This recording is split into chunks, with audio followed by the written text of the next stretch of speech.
గుంటూరు నగరపాలక సంస్థ కేంద్రంగా వైసీపీ దిగజారుడు రాజకీయాలు చేస్తుందని తెలుగు యువత రాష్ట్ర అధికార ప్రతినిధి విజయ్ కిరణ్ ఆరోపించారు. కౌన్సిల్ సమావేశంలో డిప్యూటీ మేయర్ డైమండ్ బాబు కమిషనర్ను అసభ్య పదజాలంతో దూషించారన్నారు. డైమండ్ బాబు గుంటూరు నగరంలో చేసిన అవినీతిపై విజిలెన్స్ విచారణ జరపాలని విజయ్ కిరణ్ డిమాండ్ చేశారు. గత కొన్ని రోజులుగా గుంటూరు నగరపాలక సంస్థ కేంద్రంగా వైఎస్ఆర్సీపీ నాయకులు చేసినటువంటి దిగజారుడు రాజకీయాలకి సంబంధించి ప్రజలకు ఒక అవగాహన రావాలా, జరుగుతున్నటువంటి అభివృద్ధిని పక్కకు తోసేసి వారి సొంత ఎజెండాని ఏ విధంగా ప్రజల్లోకి తీసుకెళ్తున్నారనే దానిపైన ఒక వివరణ ఇవ్వాలనేటువంటి ఉద్దేశంతో ఈ రోజున ఈ సమావేశాన్ని ఏర్పాటు చేయడం జరిగింది.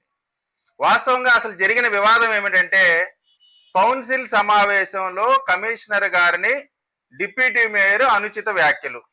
సహజంగా నాయకులు తిట్టుకుంటా ఉంటారు, కార్పొరేటర్లు, ఎమ్మెల్యేలు, ఎమ్మెల్సీలు. దానికి భిన్నంగా డిప్యూటీ మేయర్ డైమండ్ బాబు కమిషనర్ని, ఒక ఐఏఎస్ ఆఫీసర్ కమిషనర్ అనే కనీస గౌరవం లేకుండా అనుచిత వ్యాఖ్యలు చేయటం, దానిపైన మనసు నొచ్చుకొని ఆత్మాభిమానం దెబ్బతిన్నటువంటి కమిషనర్ గారు